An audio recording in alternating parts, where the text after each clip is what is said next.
Hello students, welcome to T-SAT classes. Indian polity group 1 కోర్స్లో భాగంగా మనం ఈరోజు ఇంకో టాపిక్తో మేము ముందుకు వచ్చాను. ఈరోజు చాలా ఇంపార్టెంట్ టాపిక్ అండి, ప్రాథమిక హక్కులు, ఫండమెంటల్ రైట్స్. ఫండమెంటల్ రైట్స్ అనేది మనకి రాజ్యాంగంలో part 3 of the constitution article 12 to 35లో రాస్తున్నాయి. రైట్, ప్రాథమిక హక్కుల గురించి రాజ్యాంగంలో part 3 of the constitution article 12 నుంచి 35 మధ్యలో రాస్తున్నాయి. Fundamental rights are inspired from US constitution. US కాన్స్టిట్యూషన్లో ఈ హక్కులని బిల్ ఆఫ్ రైట్స్గా అంటారు. These are called bill of rights.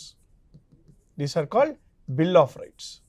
So US constitution ద్వారా ఏదైతే ఇన్స్పైర్ అయినా మన ప్రాథమిక హక్కులు బిల్ ఆఫ్ రైట్స్ ఉన్నాయో, మన రాజ్యాంగంలో కూడాను ఈ ఫండమెంటల్ రైట్స్ని ఇన్సర్ట్ చేయడం జరిగింది.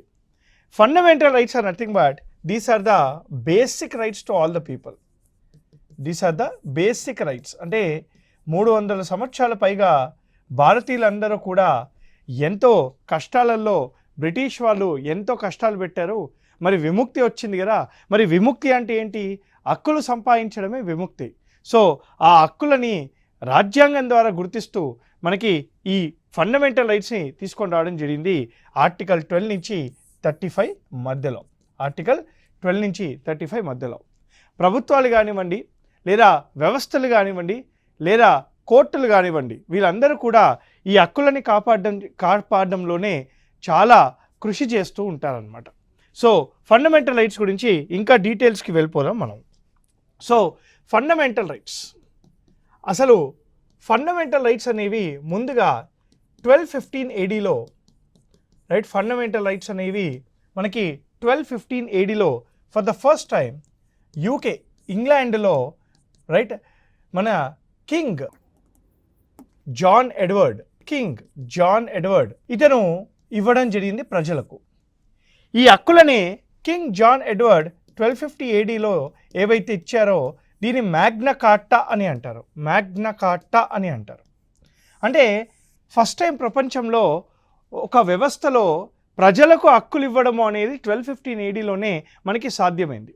కానీ ఈ హక్కులు ఏవైతే రాజు ద్వారా వచ్చాయో, ఈ రాజు ద్వారా వచ్చిన హక్కులు అనేవి they are not guaranteed rights. They are not guaranteed rights. ఎందుకని? ఇది రాజ్యాంగం ద్వారా వస్తే గ్యారంటీడ్గా ఉంటుంది. ఈరోజు రాజు ఇచ్చాడు, రేపు తీసేసుకుంటాడు. So for the first time guaranteed fundamental rights. For the first time guaranteed fundamental rights మనకి యునైటెడ్ స్టేట్స్ ఆఫ్ అమెరికా ఇచ్చింది. For the first time United States of America guaranteed ప్రాథమిక హక్కులు అనేవి రాజ్యాంగం ద్వారానే ఇవ్వడం జరిగిందనమాట.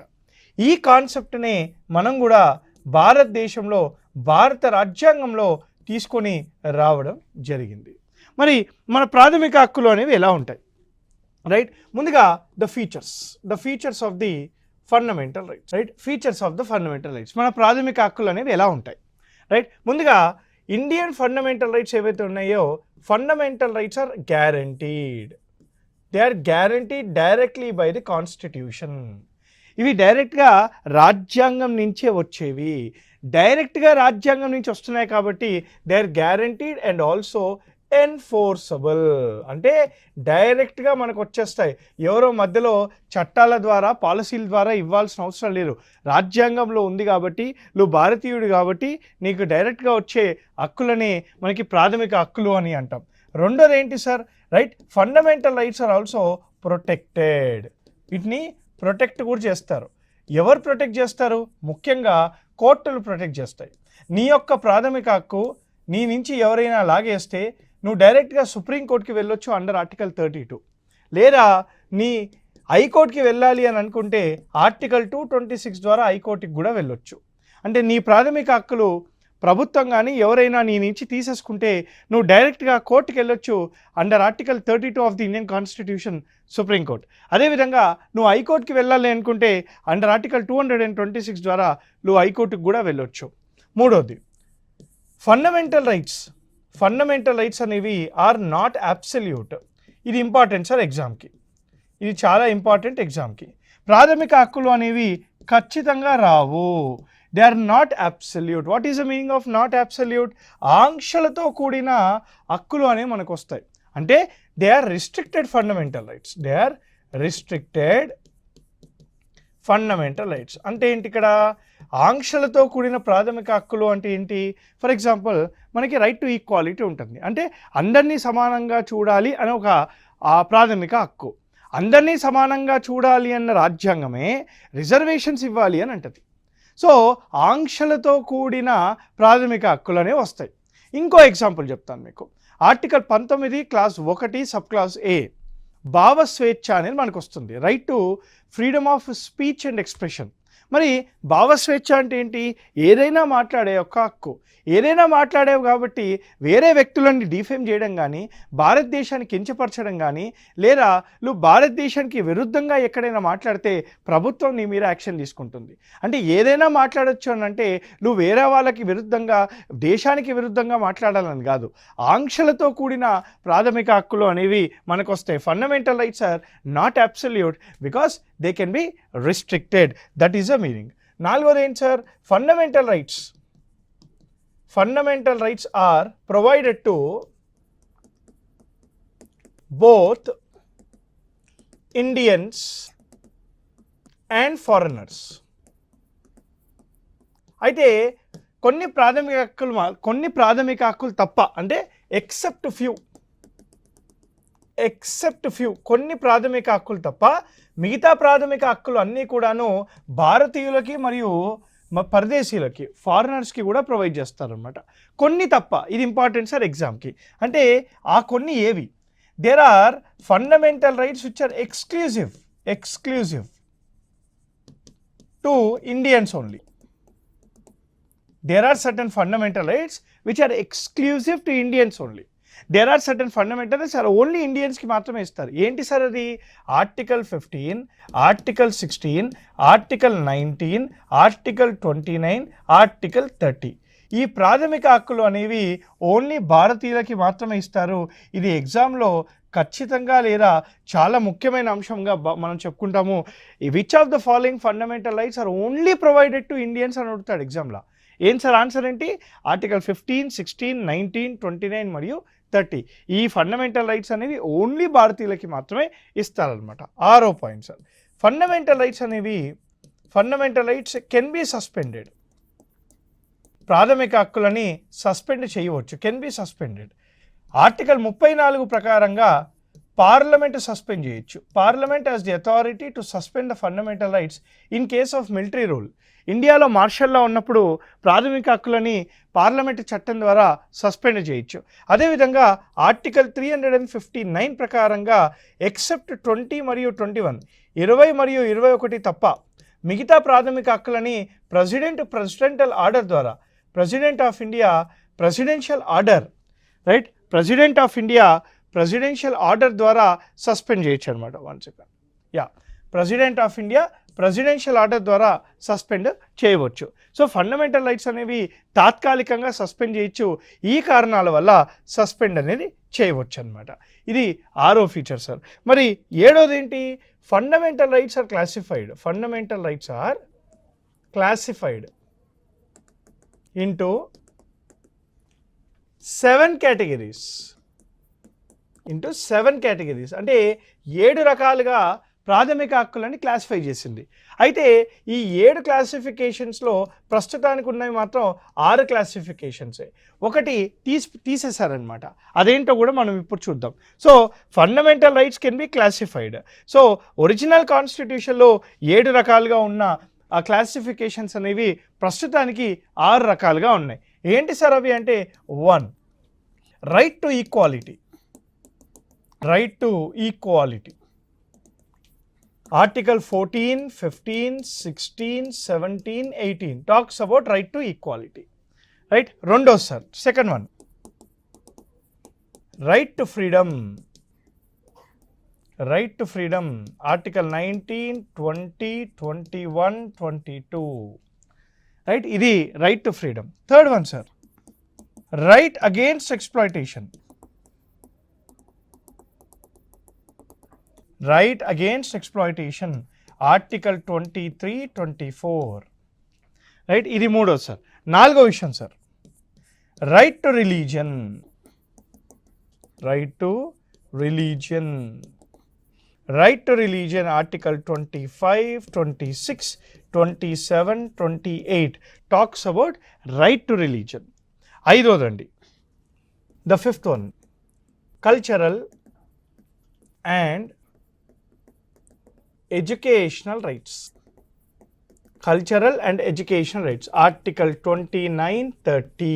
ఆర్టికల్ 21, 29 మరియు 30. ఆరో సార్, ఇది ఇంపార్టెంట్ ఎగ్జామ్కి, రైట్ టు ప్రాపర్టీ.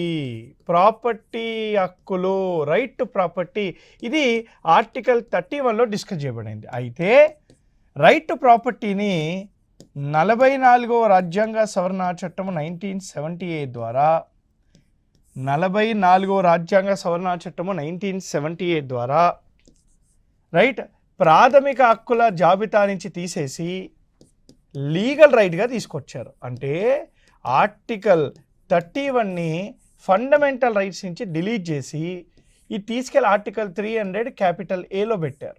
సో ఇప్పుడు రైట్ టు ప్రాపర్టీ అనేది మనకి ప్రాథమిక హక్కు కాదు, లీగల్ రైట్ మాత్రమే. Now right to property is not part of article 31 but it is part of article 300 capital A. Lastly ఏడోది, right to constitutional remedies. Right to constitutional remedies article 32. Article 32 of the Indian constitution deals with right to constitutional remedies. So there are 7 రకాల classifications అనేవి ప్రాథమిక హక్కులో ఉన్నాయి. Now let us see one by one article. So ముందుగా article 12. What is article 12? Article 12 talks about మనకి ప్రాథమిక హక్కులు ఎవరిస్తారు, ఎవరి ద్వారా వస్తాయి? స్టేట్ ద్వారా వస్తాయి. మరి స్టేట్ అంటే ఏంటి? స్టేట్ అంటే ఏంటో డిఫైన్ చేసింది article 12. Article 12 defines what is state. State అంటే ఏం లేదు sir, right? State includes parliament, state legislature, local authority. Local authority అంటే ఎవరు వస్తారు? పంచాయతీరాజ్ వ్యవస్థలు మరియు మున్సిపాలిటీస్, మరియు అదర్ అథారిటీస్. ఏవైతే ప్రభుత్వం ద్వారా ఏర్పాటు చేసిన సంస్థలు ఉన్నాయో ఇవన్నీ కూడాను అదర్ అథారిటీస్ కిందకి వస్తాయి. ఈవెన్ న్యాయ వ్యవస్థ, even judiciary is also part of the state, definition of the state అనమాట. So article 12 defines what is state. అంటే ఇప్పుడు మనకి అసలు ఫండమెంటల్ రైట్స్, ప్రాథమిక హక్కులు ఎవరిస్తారంటే స్టేట్ ఇస్తుంది. స్టేట్ అంటే ఏంటి సార్ అంటే ఇదే అనమాట. ఇట్ ఈస్ నథింగ్ బట్ మన definition of the state includes parliament, state legislature, local authority, other authority. So ఇది మనకి జుడిషియరీ కూడా ఆర్టికల్ 12లో వస్తుంది. What is article 13? Right, article 13 right it is very important.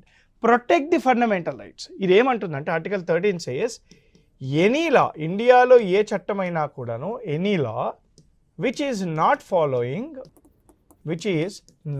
Following fundamental rights shall be declared as unconstitutional. అంటే భారతదేశంలో ఏ చట్టమైనా కూడాను ప్రాథమిక హక్కులకి అనుకూలంగా లేకపోతే ఆ ఒక్క చట్టాన్ని అన్కాన్స్టిట్యూషనల్ లేదా ఇన్వాలిడ్గా డిక్లేర్ చేయాలంటుంది article 13. Article 13 protect the fundamental rights. ఎవరు డిక్లేర్ చేస్తారు అన్కాన్స్టిట్యూషనల్ లేదా ఇన్వాలిడ్గా? ఎవరు డిక్లేర్ చేస్తారంటే న్యాయ వ్యవస్థ న్యాయ సమీక్ష ద్వారా చేయాలి. న్యాయ సమీక్ష ద్వారా డిక్లేర్ చేయాలి. So what is article 13 of the Indian constitution? Article 13 says ఇండియాలో ఏ చట్టమైనా కూడాను ప్రాథమిక హక్కులకి అనుకూలంగానే ఉండాలి. ప్రాథమిక హక్కులకు అనుకూలంగా లేని ఏదైనా చట్టాలుంటే న్యాయ వ్యవస్థ న్యాయ సమీక్ష ద్వారా దాన్ని ఇన్వాలిడ్గా డిక్లేర్ చేయాలి అని చెప్తుంది. అంటే article 13 is a protector of the fundamental rights. Like Kattappa అనమాట. కట్టప్ప ఎట్లయితే మహేశ్వరిని ప్రొటెక్ట్ చేస్తాడో ఆర్టికల్ 13 కూడా ప్రాథమిక హక్కులని అలానే ప్రొటెక్ట్ చేస్తుంది అనమాట. ఓకేనా? So now let's come to article 14. Article 14 talks about right to equality. Article 14 talks about right to equality. దీంట్లో మనకి 2 కాన్సెప్ట్స్ ఉంటాయి. There are 2 concepts as part of right to equality. There are 2 major concepts as part of your right to equality. ఏంటి sir అది? ఒక్కసారి వినాలి మీరు. The first one is called equality before law. Equality before law. రెండోది ఏంటి sir అంటే equal protection of loss. రెండోది ఏంటి అంటే equal protection of laws. Equality before law, equal protection of laws. అంటే ఏంటి ఇక్కడ? Right to equality is nothing but equality before law. చట్టం ముందు అందరూ సమానమే. All are equal in the eyes of law. చట్టం ముందు అందరూ సమానమే. మనకి న్యాయదేవత ఉంటుంది కదా, బ్లైండ్ ఫోల్డెడ్ న్యాయదేవత. కానీ ఇండియాలో రీసెంట్గా 50th chief justice of India గారు వెళ్తూ బ్లైండ్ ఫోల్డెడ్ న్యాయదేవతను తీసేసి కళ్ళు గంతలు అనేది విప్పేశారనమాట. అంటే కళ్ళతో చూస్తున్న న్యాయదేవతని మనం తీసుకొచ్చాం. అదేవిధంగా స్వాడ్ ఉండేది. స్వాడ్ చేతిలో మనకి రాజ్యాంగం పెట్టడం జరిగిందనమాట. సో రాజ్యాంగాన్ని ప్రొటెక్ట్ చేస్తున్న న్యాయదేవత, అందరినీ చూస్తున్న న్యాయదేవత అని దాని యొక్క ఉద్దేశం అనమాట. So equality before law is nothing but చట్టం ముందు అందరూ సమానమే. కానీ చట్టం అందరినీ సమానంగా చూడదు. అదే equal protection of laws. Law do not treat everyone equally. అదేం సార్? చట్టం అందరినీ సమానంగా చూడదా? చూడొద్దు. మరి చూస్తేనే తప్పు. ఇప్పుడు సపోజ్ నేనున్నా, మీరున్నారు, ప్రెగ్నెంట్ ఉమెన్ ఉన్నారు, ఫిజికల్లీ హ్యాండిక్యాప్ ఉన్నారు, లేదా ఒక బెగ్గర్ ఉన్నారు. చట్టం ముందు అందరూ సమానం అంటే రిచ్, పూరు, లేదా బెగ్గరు, హ్యాండిక్యాప్, డివోర్స్డ్ ఉమెను, లేదా డైవర్స్డ్ ప్రెగ్నెంట్ ఉమెను అందరినీ సమానంగా చూడడం అనేది తప్పు కదా. సో ఈ కాన్సెప్ట్ వచ్చేసి నెగిటివ్ కాన్సెప్ట్. చట్టం ముందు అందరూ సమానమే అంటే నెగిటివ్ కాన్సెప్ట్. మరి ఎలా చూడాలంట? ఎవరి స్థాయి ప్రకారంగా, ఎవరి ఎదుగుదల ప్రకారంగా, రీజనబుల్గా, ఫేర్గా వాళ్ళని చూడాలి. అదే ఈక్వల్ ప్రొటెక్షన్ ఆఫ్ లాస్. అందుకే ఇది పాజిటివ్ కాన్సెప్ట్. దీన్నే పాజిటివ్ డిస్క్రిమినేషన్ అని కూడా అంటాం. పాజిటివ్ డిస్క్రిమినేషన్ అని కూడా అంటాం. ఒక వ్యక్తి ఉంటాడు, ఏ అనే వ్యక్తి. ఆ అబ్బాయి మారుమూల తాండాలో పుట్టి 20-30 కిలోమీటర్లు స్కూల్కి వెళ్ళి, మళ్ళీ స్కూల్ తర్వాత కాలేజ్కి ఆ తాండాను వదిలేసి ఎన్నో కష్టాలు పడి గ్రాడ్యుయేట్ కంప్లీట్ చేస్తాడు. మరి ఎన్నో కష్టాలు పడి గ్రాడ్యుయేట్ కంప్లీట్ చేస్తున్న ఆ వ్యక్తితో సిటీలో పుట్టి పెరిగి కాన్వెంట్లో జరిగిన పిల్లలతోని అదే వ్యక్తి గ్రాడ్యుయేషన్ కంప్లీట్ చేస్తే ఇద్దరు గ్రాడ్యుయేట్స్ అయినప్పటికీ కూడాను ఇద్దరిని సమానంగా చట్టం చూడొద్దు. అతను కష్టాలు పడి పైకి వచ్చాడు, సో అతనికి కొన్ని రిజర్వేషన్ అనేది ఇవ్వాలి. సో ఇతను కాన్వెంట్లో చదివాడు కాబట్టి, ఇతను అన్ని సుఖాలు అనుభవించాడు కాబట్టి ఇతనికి రిజర్వేషన్ ఇవ్వకపోయినా పర్లేదు. సో చట్టం అనేది ఎవరి ఎదుగుదల ప్రకారంగా, రేషనల్గా, రీజనబుల్గా, ఫేర్గా వాళ్ళని అలా చూస్తుందన్నమాట. So what is the meaning of right to equality? It is nothing but right equality before law and equal protection of laws. ఈ కాన్సెప్ట్ ఎవరు ఇచ్చారు మనకి అంటే ఏవి డైసీ ఇచ్చారు. This concept is given by A V Dicey. ఇది మనకి article 14 sir. Let's go to article 15. మనకి article 15. No article 15 is very important again. Article 15 ఏమంటుంది? ద స్టేట్ ఆర్టికల్ 15 ఏమంటుంది మనకి ఇక్కడ? The state shall not discriminate. The state shall not discriminate. The state shall not discriminate any citizen. The state shall not discriminate any citizen on the basis of religion, race, caste, sex and place of birth. మతము, కులము, ప్రాంతము, అదేవిధంగా gender, నువ్వు colour of the skin, ఈ యొక్క భేదాల మీద, ఈ కారణాల వల్ల ప్రభుత్వం ఎవరిని కూడా డిస్క్రిమినేట్ చేయకూడదు అని అంటుంది. Article 15 says the state shall not discriminate any citizen on the basis of religion, race, caste, sex and place of birth. Article 15లో డిస్క్రిమినేషన్ చేయొద్దు అని చెప్తూనే పాజిటివ్ డిస్క్రిమినేషన్ చేయొచ్చు అని ఉంటుంది. అంటే రిజర్వేషన్స్ అనేవి ఇవ్వచ్చు అని ఉంటుంది. ఎవరికి ఇవ్వాలంటే రిజర్వేషన్స్? రైట్, ఆర్టికల్ 15లో డిస్క్రిమినేషన్ చెయ్యొద్దు అని చెప్తుండే reservations can be given to women and children, SCs, STs, OBCs who are socially, educationally backward.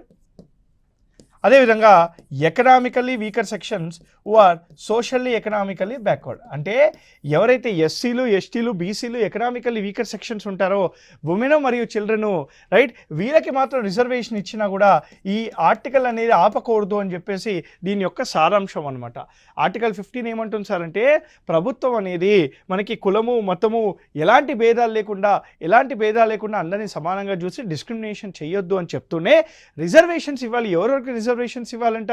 ఉమెన్కి ఇవ్వాలి, చిల్డ్రన్స్కి ఇవ్వాలి, ఎస్సీలకు ఇవ్వాలి, ఎస్టీలకు ఇవ్వాలి, బీసీలకు ఇవ్వాలి, ఈడబ్ల్యూఎస్కి ఇవ్వాలి అని చెప్పేసి అంటుంది. ఎకనామికల్లీ వీకర్ సెక్షన్ రిజర్వేషన్ అనేది రీసెంట్గా 103వ రాజ్యాంగ సవరణ చట్టం ద్వారా తీసుకొని రావడము జరిగింది. ఇది article 15 sir. Let's go to article 16. మనకి ఆర్టికల్ 16, 15 ఒకటే, ఆల్మోస్ట్ సేమే. కానీ ఆర్టికల్ 15 ఏమంటుంది? డిస్క్రిమినేషన్ చేయకూడదు ఎక్కడ అంటుంది. కానీ 16 స్పెసిఫిక్ అనమాట. ఏమని అంటుంది? 16 ఏమంటుంది? The state shall not discriminate any citizen only on the basis of religion, race, caste, sex, place of birth and resident. అంటే ఎక్కడ డిస్క్రిమినేట్ చేయకూడదంటే article 16 specific in providing public employment. అంటే గవర్నమెంట్ ఎంప్లాయ్మెంట్ ఇచ్చేటప్పుడు, public employment ఇచ్చేటప్పుడు ప్రభుత్వము కులము మతము ప్రాంతము అదేవిధంగా ఎక్కడ పుట్టాడో జెండరు ఇలాంటి భేదాలు లేకుండా అందరికీ సమానంగా పబ్లిక్ ఎంప్లాయ్మెంట్ అనేది ఇవ్వాలి అని చెప్తూనే ఆర్టికల్ 16 ఇంకో మాట కూడా చెప్పింది, లోకల్ కోటా రిజర్వేషన్స్ ఇవ్వచ్చు అని చెప్పింది. లోకల్ కోటా రిజర్వేషన్స్ ఇస్తే దీనికి ఏం విరుద్ధం కాదు అని చెప్పింది. అదేవిధంగా ఎవరైతే సోషల్లీ ఎడ్యుకేషనల్లీ బ్యాక్వర్డ్ క్లాసెస్ ఉంటాయో, ఎస్సీలు కానీ ఎస్టీలు కానీ బీసీలు కానీ ఎవరైతే సోషల్లీ ఎడ్యుకేషనల్లీ రైట్ మనకి విద్యాపరంగా కానీ సామాజిక పరంగా కానీ వెనకాలబడి ఉంటారో వాళ్ళకు కూడా రిజర్వేషన్స్ ఇవ్వచ్చు అని చెప్పింది. అదేవిధంగా మూడోది ఎకనామికల్లీ వీకర్ సెక్షన్స్కి కూడాను రిజర్వేషన్స్ అనేవి ఇవ్వచ్చు అని చెప్పింది. సో రైట్, పబ్లిక్ ఎంప్లాయ్మెంట్లో అందరినీ సమానంగా చూడాలి అని చెప్తూనే రిజర్వేషన్స్ ఇవ్వచ్చు అని కూడాను ఆర్టికల్ 16 చెప్పడం జరిగిందనమాట. Article 17 sir. Now what is article 17? Article 17 says the state shall take steps in prohibition of untouchability. అంతరానితనాన్ని నిషేధిస్తూ ప్రభుత్వము దీని మీద చర్యలు తీసుకోవాలి అని చెప్పేసి ఆర్టికల్ 17 చెప్తుంది. What is article 17? It says the state shall take steps in prohibition of untouchability in any form. అయితే ఇది పార్లమెంట్ చట్టం ద్వారా అన్టచబిలిటీని ఒక క్రైమ్గా భావించి దానికి పనిష్మెంట్ ఇవ్వాలంట. సో ఆర్టికల్ 17 ఇంప్లిమెంట్ చేయడానికి సివిల్ రైట్స్ ప్రొటెక్షన్ యాక్ట్ 1955 తీసుకొచ్చారు. ఈ చట్టం ముందు పేరు అన్టచబిలిటీ ప్రొహిబిషన్ యాక్ట్ 1955గా ఉండేది. ఇది 1976లో civil rights protection act of 1955గా చేంజ్ చేయడం అయిందనమాట. సో అన్టచబిలిటీని అంతరించాలి, అదేవిధంగా అన్టచబిలిటీ ప్రొహిబిటెడ్ అని చెప్పేసి ఆర్టికల్ 17 ద్వారా మనకి తెలుస్తుందన్నమాట. Article 18 sir. What is article 18? Prohibition of titles except academic and military మరియు అకాడమిక్ టైటిల్స్ తప్ప ఇండియాలో అన్ని టైటిల్స్ కూడాను ఆర్టికల్ 18 ప్రకారంగా ప్రొహిబిట్ అవ్వాలి. మనకి బ్రిటిష్ కాలంలో ఉన్నప్పుడు సమాజంలో చాలా టైటిల్స్ ఉండేవి. బ్రిటిష్ వాళ్ళు ఇచ్చే టైటిల్స్ చాలా ఉండేవి. ఫర్ ఎగ్జాంపుల్ బహదూర్ కానీ, రాజ్ బహదూర్ కానీ, మార్తాండా అని చెప్పి, రాజ గంభీర అని చెప్పి ఇలాంటి టైటిల్స్ ఇచ్చుకునేవాళ్ళు చాలామంది. సో ఈ టైటిల్స్ అన్నీ కూడాను ఆర్టికల్ 18 ద్వారా ప్రొహిబిట్ చేస్తున్నాయి. మరి ఏవి అలౌడ్ అంట? అకాడమిక్ మరియు మిలిటరీ టైటిల్స్, బీకామ్ కానివ్వండి, బీఏ కానివ్వండి, పిహెచ్డి కానివ్వండి, అడ్వకేట్ కానివ్వండి, లేదా కల్నల్ కానివ్వండి, లెఫ్టినెంట్ కల్నల్ కానివ్వండి, ఇలాంటి టైటిల్స్ అన్నీ కూడాను అలౌడ్ అనమాట. ఎక్సెప్ట్ మనకి ఇవి తప్ప మిగతావన్నీ కూడాను ఆర్టికల్ 18 ద్వారా ప్రొహిబిటెడ్ అని చెప్తుంది మనకి ఈ article. Now coming to very important article, that is your article 19 sir. Article 19 is most expected. Article 19 says there are certain there are certain freedoms guaranteed to all citizens. ఇది only భారతీయులకి మాత్రమే కదా. అంటే there are certain freedoms guaranteed to all the citizens. How many freedoms are guaranteed? యాక్చువల్గా రాజ్యాంగం అమల్లోకి వచ్చినప్పుడు 7 ఉండేవి, ప్రస్తుతానికి 6 ఉన్నాయన్నమాట. అంటే ఒకటి తీసేశాక 6 ఫ్రీడమ్స్ ఉన్నాయన్నమాట. So there are 6 freedoms guaranteed to all the citizens as per article 19. ఈ 6 ఫ్రీడమ్లు కూడా మీరు గుర్తుపెట్టుకోవాలి, చాలా ఇంపార్టెంట్ సార్. ఏమేమి ఉన్నాయి ఫ్రీడమ్స్ అంటే, freedom of speech and expression, B freedom to do dharna without violence, freedom to form associations and unions, freedom to form associations and unions. D, freedom to movement, freedom of movement across the India, freedom of movement across India, right? E, freedom to reside, settle anywhere in the country, freedom to reside, settle anywhere in the country. A, B, C, D, E, F కాదు, G చూద్దాం. F గురించి చెప్తా. G, freedom to do any trade or business, ఏ వ్యాపారమైనా కూడా చేసే హక్కు మనకి ఆర్టికల్ 19(1) జీ ద్వారా వచ్చింది. అంటే టోటల్గా 7 ఫ్రీడమ్స్ అనేవి మనకి ప్రస్తుతానికి ఉన్నాయి. అయితే article 19 class 1 sub class F ఏదైతే మనకి freedom to right to property ఉందో, ఈ freedom to right to property అనేది 44వ రాజ్యాంగ సవరణ చట్టం ద్వారా దీన్ని డిలీట్ చేసేసి ఆర్టికల్ 300(a)లో పెట్టడం జరిగిందనమాట. సో ఇది మనకి article 19 of the Indian constitution. ప్రాథమిక హక్కులని మళ్ళీ ఇంకో ఎపిసోడ్లో ఇంకో వీడియోలో కంటిన్యూ చేద్దాం. Till then happy learning. Jai Hind.